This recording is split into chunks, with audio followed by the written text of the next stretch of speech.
আজকে আমি বানাচ্ছি তেঁতুলের আচার। এইটা পাঁচফোড়ন নিয়েছি, পাঁচফোড়নটাকে গুঁড়ো করবো শুকনো। তেঁতুলের আচার, এটা 100 তেঁতুল আছে, ধুয়ে নিয়ে আছে।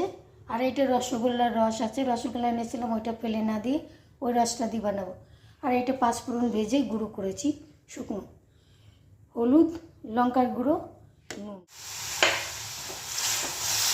রসটার মধ্যে আমি চিনিটাও দিয়ে দিলাম।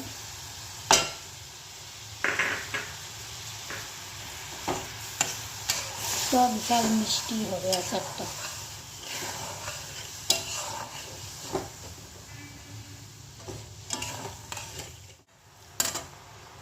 এবার আমি তেঁতুলটা দিয়ে দিলাম।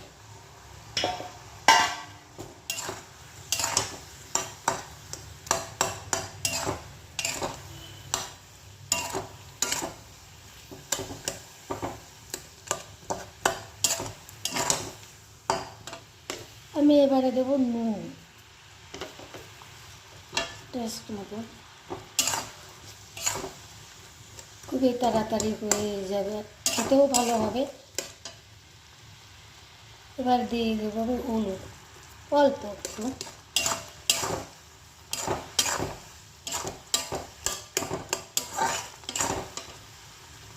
এবার দেবো লঙ্কার গুঁড়ো, ঝাল ঝাল হবে বেশি। এই 2 চামচের মতন লঙ্কার গুঁড়ো আছে।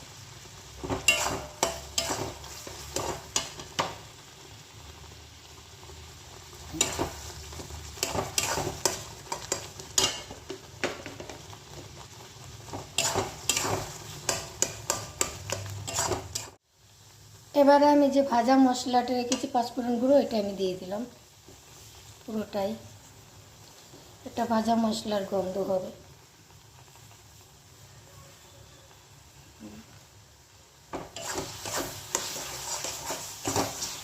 শুকনো শুকনো হয়ে গেছে। তো আমার আচারটা হয়ে গেছে। ঠান্ডা হয়ে গেলে আমি তারপরে কাচের বটল হোক, প্লাস্টিক বটল যাই হোক, ভরে 3-4 দিন রোদ্রে দেবো, ব্যাস।